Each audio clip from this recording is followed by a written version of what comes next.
Before we get into this episode, I would like to make a quick disclaimer that all of Society Inspired's interviews and the information we share are 100% for learning experience and to hear the different sides of the various issues we discuss. We never endorse nor support violence, and we are committed to promoting peace.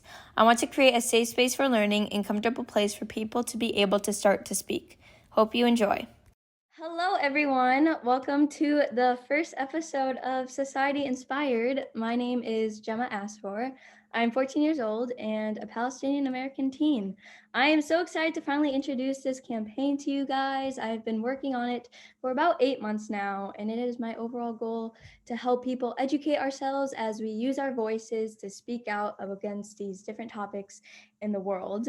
We are dedicating this first episode to Palestinian human rights and the freedom of Palestine. I'm super excited for our first special guest. I met Layla through a couple of Palestinian dance classes, but I just met her sister Noelle a couple of weeks ago at a Solidarity for Palestine rally. So would you two like to introduce yourselves and tell us a little bit about your connection to Palestine? Yeah, sure. Hi, everyone. My name is Leilawa Awadallah. My name is Noelle Awadallah. We're sisters, if you can't tell. um, and yeah, we're both identify with Palestine. Our father's from Palestine, and our mother is American. Um, but we identify strongly with Palestine a lot because of what's happening there and what's been happening there. And so, as dancers and as artists, we're trying to use that platform to talk more about Palestine. Yeah, no, I definitely agree. To get into it with some backstory, um, Palestine has been under occupation for about 73 years by the Israeli government. The occupation takes away the freedom of Palestinians. Palestinians are constantly being harmed, harassed, pulled over, and taken away from their families for no reason by the Israeli Defense Force, also known as the IDF. It is continuously a fight for Palestinians to live their normal lives and keep themselves and their families safe. I have family that still lives in Palestine around Jerusalem. I don't know about you guys, but I'm in a constant prayer that they stay safe and can hopefully one day just live a normal life. So, my first question is, what was it like to grow up in a Palestinian household? Since I know your dad's from Palestine, how were you taught about your Palestinian heritage? That's a great question. um, I can tell like my little story about it. So we grew up like I think the only thing we knew about where our dad came from is that we weren't allowed to eat pepperoni pizza. And we were like, ugh, why can't we eat pepperoni pizza?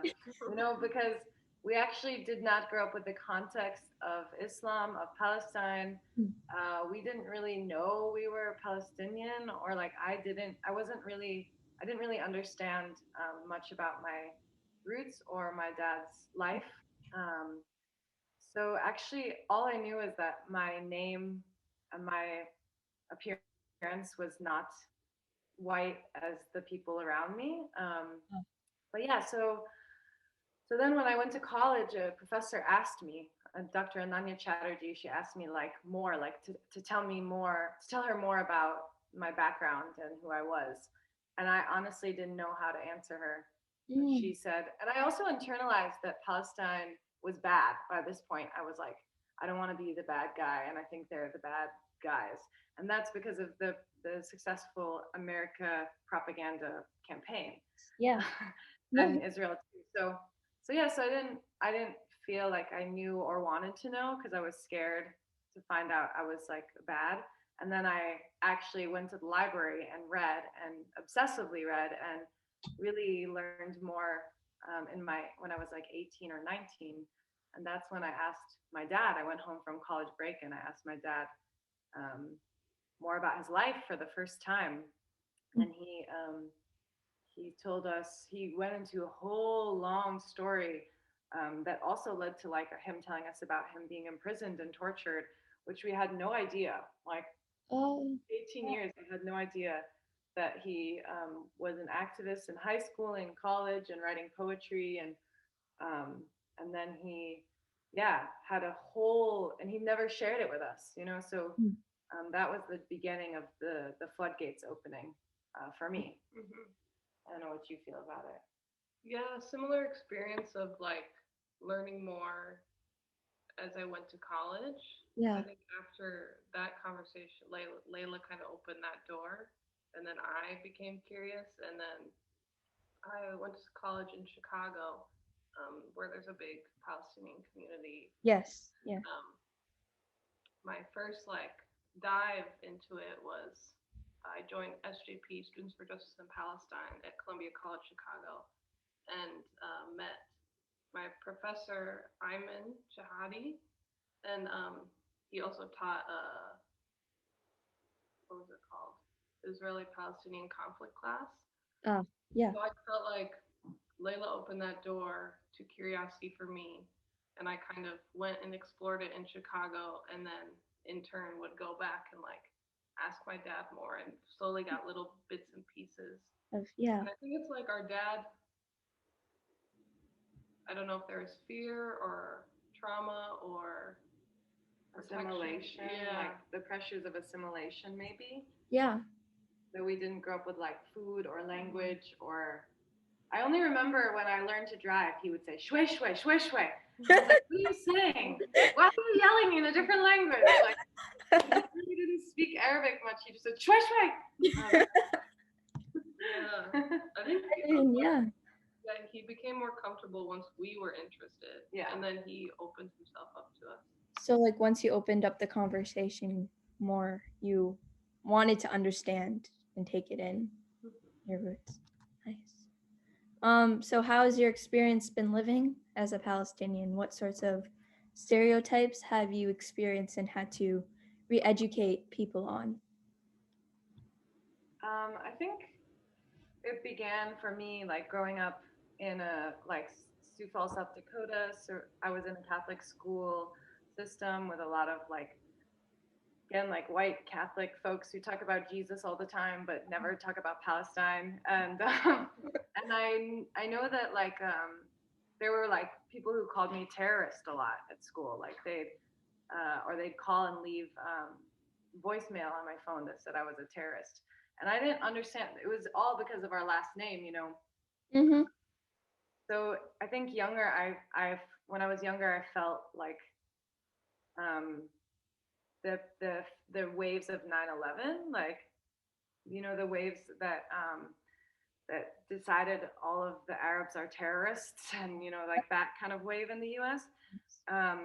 But then now, like as I get older, you know, I think I notice um, my feeling of Palestinianness comes up a lot when there's conversations about Israel and about going to Israel and about Israel this and Israel that, and I'm always like thinking, like I feel like hurt or angry in that moment, and that's like because I know that in some ways like we're being like erased by that. Yeah. Yeah. Sorry, I'm distracted. Sorry, we're doing an interview. That's okay. All good. What about Yeah, I think like growing up, yeah, like Layla said, in a Catholic, very white school, and kind of being ambiguous looking, like not fitting in as a white person, not fitting in totally as like a brown person, but depending on what space you're in, you know, your privilege is different and you come across differently. Yeah. Like I felt like there was a lot of wondering of what are you guys like, and that kind of question, that like microaggressive question of like, where are you from? Who, like what are you? From, you know? Yeah. It's a lot of experience of like when I tell people I'm half Palestinian, oh, you're half Israeli? No, I'm half Palestinian. Yeah, like one time, I was like, I'm Palestinian, and this person's like, oh, really? I'm from there too. I'm Israeli, and I was like, Okay. Hello, colonizer. It's just education. It's Yeah. just the way that we learn. People have learned their whole life. What do you think freedom for Palestine will look slash feel like? How do you think until we experience the liberation from, like, how long do you think until we experience the liberation from occupation? And do you have hope for it? This is a huge question. Big, big. Yeah. I think I can answer in the ways in which I've been thinking about lately. Like, if you asked me this a few months ago, I would have told you that I'm actually in the process of accepting that Palestine's never coming back in the ways that we've been fighting for and generations have been fighting for and we've been told. I personally was going like down. I was like, it's over. Like it's just not, it feels too deep into the occupation is too violent and too supported. And I think that the past month has changed a lot of people's feelings about this. People are actually talking about liberation again and about ending the occupation Yes. and the ability to return. Like, that's what we need. We need the occupation to end. We need people to live equally on the land. Mm-hmm. We need a new government system. And we need the Palestinian communities, diaspora, and refugee from all over the world to be able to return. Yes. That takes a long time. That's not a happen overnight thing.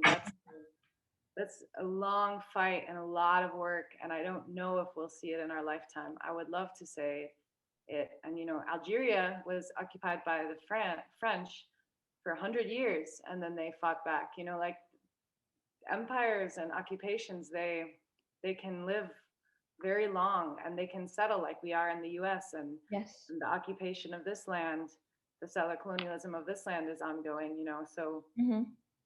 so I have no idea. I know that the energy and the global consciousness is shifting, and that's so good. Yes. I've seen it been talked about way more than I think I've ever had in my lifetime. And it's just kind of like, don't you see? Like, can you just like read or like listen or like hear? Like, it's very obvious what's going on. Like, I don't know. It's like, just watch, please. I think this is a good moment to remember, like, people have been saying, oh, it's too complicated to understand for so long. Yes. And I agree, there's a lot of complicated things to learn, but the simple issue is that it's just human rights and it's just literal, like, if you actually receive information straightforward, even when they warp the language, you still read 200 Palestinians dead and 5 Israelis died. And it's like, yeah, it's not a competition. It's not like life is more important here or there. Yeah. They're being massacred. They're being like mass civilian death. So that's simple. That's simple. Anyone can understand that. Yeah. That's, yeah. Yeah. As far as like the liberation goes, with that in mind, it's going to be a really slow process, and there has to be a lot of, it's going to be a heightened violence before it gets any better. I think, all resistance movements are, if you're fighting with people that are, I think you have to fight fire with fire. Like, you can't not. Yeah. That makes complete sense. How do you guys participate in activism for the freedom of Palestine? I know you guys do a lot. So this is like such a simple question, but like, no, it's a good question. Noelle, you want to start? I think, well, my first kind of foot into being an activist for Palestine would be through SJP. Like I said earlier, Students for Justice in Palestine, which is like a college organization in universities that a lot of universities have, student led. Hmm. And yeah, the whole like getting students and teachers and people in the university setting to like listen about what's going on, like show up for events and screen things, and that was my first like way into the activism scene. And then I think it's more now that I'm out of school shifted to art, like an art lens of activism for me. Mm. Yeah. Yeah, I think cultural activism is where I feel stronger, Wow. um, more than maybe specific like political or organizing in certain ways. I've delved into it a bit, but I feel stronger in the ways of like community and artistic spaces, and using dance and the things that I love as my way to speak about Palestine. Yeah. You know, I don't I can't I'm not a lawyer brain. My brain doesn't think that logistically, even though like that's amazing. There's so many really amazing Palestinian lawyers like Nuda Erekat who like speak about the resolutions and the laws and the this and the violations, and that's amazing. And for me, I think activism lives in people to people conversations, in making work, in showing up, and in talking Yeah. about it. Definitely. No. Yeah. It for us dancers, I feel like it's such another huge way to express your stories or just your protesting through dance. It's a story. Dance is a story. You're basically telling a story. I guess let's move into how you connect your activism and dance together. Um, has your well, obviously, but your love and foundation in dance, has it always been rooted in your Palestinian heritage? No, Mm. we loved dance because we loved dance, because it was a space to express with the body and with the heart and soul, and that was where it began and continued. And for me, it's like I think the storytelling with the body and the expressivity of the body and the movement of the body is a beautiful, ephemeral way to create and express. So I think Palestine came into my dance work as I studied it, as it became my research. Like I think for me, what I'm interested in as research of the mind comes into movement of the body, not as if the mind and body are separate, but as like Oh, if yes. I'm interested in an octopus, I'm also gonna dance about octopus because they move like so interesting. Mm. Just like I also was analyzing like occupation and the ways the body move or cannot move, and thinking about it in a dance perspective, you know. Mm-hmm. So Yeah. yeah, Yeah, and I think, I mean, we both had that disconnect. We started dancing when we were young and had that disconnect from our culture and Palestinian heritage. But I think, yeah, we found this love for expressing with the body, and now that we have this more of an idea of who we are as a body, Ah, it's like yeah. we're just, I mean, you just show up as your body and you see what we are, and like now that we can express it and we have knowledge, it's how do I explain it? Like the body holds so many memories and all the DNA and all the structures and people that live inside of us, and how can we ignore that now in our dancing? yeah, like And how do we we're trying to dance from a space of researching memory and what our bodies know, and how, like, if because with dance you start with your body. So if you Yeah. don't know your body and you don't know your body's history and you don't know your ancestors and you don't know that, and that doesn't mean like being able to know your ancestors in a literal sense. It means to feel them, to sense them, to Yes. feel their presence, and then to know what your roots, so that you know where you're coming from. And then from there you can go at every direction. You can accept and deny and change and embrace, and with your movement. Oh, yes. No, I love that answer. That makes sense. It just adds so much to your dancing. Like more emotion, like the people watching you have more like feeling and understanding that. Yeah. How do you translate your activism into your dance and pieces and things?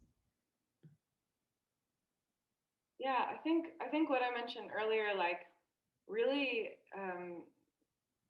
utilizing research, like saying like reading books, reading authors, reading articles, reading activists that are talking about the logistical things, like yeah, like being engaged and Mhm. being and also reading folk tales and also saying that like dancing about a folk tale in Palestine is activism Yeah. because our stories and our oral stories, like folk tales, are stories passed down. If you say you're dancing about a folk tale, you're claiming that we are not a race, that we were there, that we are there.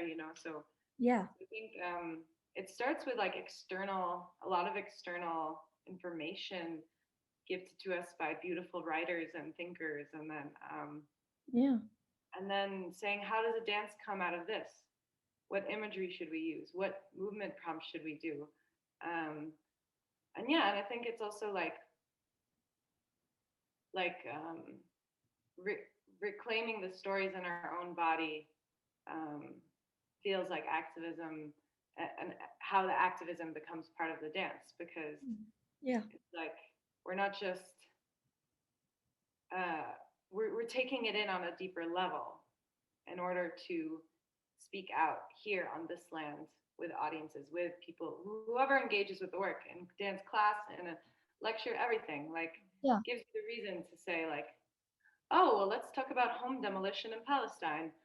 And then like we created a whole piece about demolition, Hmm. and then like that's an open door for you to talk about it. Yeah. Mm. Okay. So Layla and Noelle are willing to show us a video of one of their performances of activism through dance. Before we show the performance video, would you guys like to explain the creative process? I was going to show the one of the reflection on stolen land and bodies attacked by the state. What was your creative process on that one? Or what was your idea behind it? Um, Yeah, this is a short clip of a 4-hour performance, maybe. And it was actually created on an impulse, on an improvisation. And we were grappling with last summer of 2020, um, how to live in Minneapolis, to live in Minnesota during the uprising because of the murder of George Floyd, oh, yes. where the police are attacking black people, are attacking people in our community, are attacking people in the U.S. is the police is a violence in this community and in this country, and also we're always on stolen land here. So as Palestinians, how do we reflect on like police brutality in the US and back home in Palestine, where Israeli soldiers, the IDF, are also killing Palestinians all the time? Hmm. And we're talking about stolen land there, but we are also on stolen land. So trying to grapple with the whole mourning and grief of that moment. I think it was not long after George Floyd was murdered. And it was also when another wave of violence was happening in Palestine, which people were not as engaged with as they are now. But it's people are more aware of what's happening right now in Palestine, but it's been happening for 70 years. It's Yes. not like it just started this month. So at that time, we were also feeling like angry that nobody was um, we didn't know how to how to hold it all, I guess. So we Yeah. made a performance for ourselves to improvise through these questions, and we hung information in a triangle all around, like sheets of paper, which you'll see in the video, that kind of talk about what was going on in Palestine, and a letter that we wrote about the questions we were asking. Um, and then we just improvised at Bide Makaska, which was also a choice because Bide Makaska was reclaimed naming from Lake Calhoun. And as Palestinians, we also think like reclaiming name is important, saying Palestine is important. Yes. So that's also why we chose there. So it's a grappling of solidarity through improvisation. Yes. Okay, so like I said, title of this performance is Reflection on Stolen Land and Bodies Attacked by the State. So if you are listening to the audio on Spotify, you might want to head over to our Instagram or YouTube channel even so you can watch this performance. But yeah, here we go.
Free Palestine!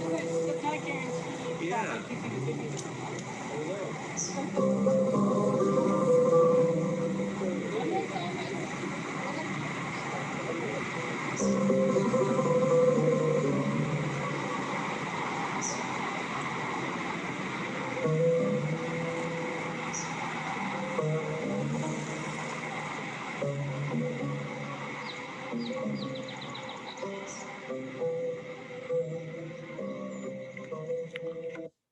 Yay.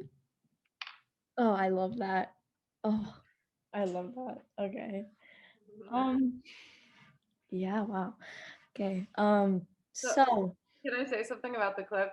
So yeah, no, go ahead. this is an excerpt where there's a lot more dancing, but we love this excerpt for the way in which we're rising in and out of the earth that just happened because of the angle of the camera, but also because I laugh because someone who was watching the performance started shouting "Free Palestine" at all the people biking by. So I was like, oh my god! It moved this person to shout at everyone passing by, like "Free Palestine," and it was like, wow! I never.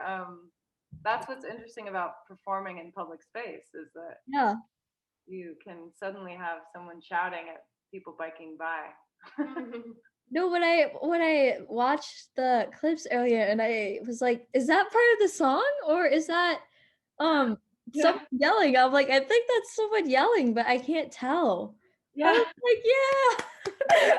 Yeah, that's why it was a really deep, like we were really internally in the prompts and with each other, and then like we just heard like "Free Palestine," and I was like, I'm like, that's so cool. Yeah, no. Okay. Yeah. I couldn't tell earlier. I'm like, song or person? It Yeah. did feel like the song though, so that made me even more happy. Okay. The last question I have for you guys is what is the most important thing that you want people to take away from this and remember about Palestine and the fight for Palestinian human rights? What is one thing you want people to do right now that would help help free Palestine and help the Palestinians? Who couldn't talk there. Sorry. I think it starts with just having conversation and calling people out and talking to your friends and family it starts with conversation. I think Yes. there's we're all just small, like we're a small, one person is a small thing in this huge world with many layers, and uh, so if you start in just like conversation with a family member or friend, I think in a larger scale, when you look at all the people having conversations, it could become big. 100%, yeah. Yeah, I think, yeah, like what Noel is mentioning too, like the global awareness, like every person in the world needs to know the truth about this. This has been a biggest propaganda, the biggest shifting people's perspective. Like that's their goal, is to justify their settler colonial project and their Mm-hmm. violence. That's why they're called the Israeli Defense Force. They're always defending. They're never doing anything but defending. These are illusions built in the language, you know. Yes. So we really need to um, we need to talk to everyone. Everyone needs to know what's happening in Palestine, and thanks to activists like Mohammed Al Kurd now, and his twin sister Mona Al Kurd. I can't. I'm sorry, I'm blanking, but they're like telling you what's happening in Sheikh Jarrah. You know, we all know now what's happening there. We're learning again. So yeah, I think like this will help Palestine. BDS boycotting will help Palestine. Um, talk if your school, if your university is sending money, if your representatives are sending money supporting this, talk and call them and tell them stop. You know, like tell them make a petition. You know, like anything. Join as Students for Justice in Palestine. Join American Muslims for Peace. Join Jewish Voice for Peace. You know, like gather the people together. Gather with your people. Go to the protest. You know, like this is a moment. We're on a precipice where the globe is dealing with is comprehending one of the biggest violence tragedies of our present day. Like when you look back at violence that's happened on this earth and you think, why didn't anyone do anything? That is the Huh. moment we're in. You know, this is the moment where people are either participating or their Staying. silence is violence, or yeah. So yeah, I think that all of that, and make art, like watch a film like with your friends, make use your work to speak. As artists, inherently you have a platform because you're making art, so Oh, people are looking at it, yeah. or somebody is. So Yeah. you have a chance to say something with it. Mm-hmm. Yeah. Yeah. Yeah. Okay. Yeah, Um, Yeah. um, thank you guys so much for taking your time and doing this interview. Um, I learned a lot and so much more about you guys too, and I hope you listeners did too. Um, like I said in the beginning, make sure to follow our other social media platforms so you don't miss out on more interviews and fun things. Hope everyone enjoyed our first episode of Society Inspired, and we'll see you guys next time.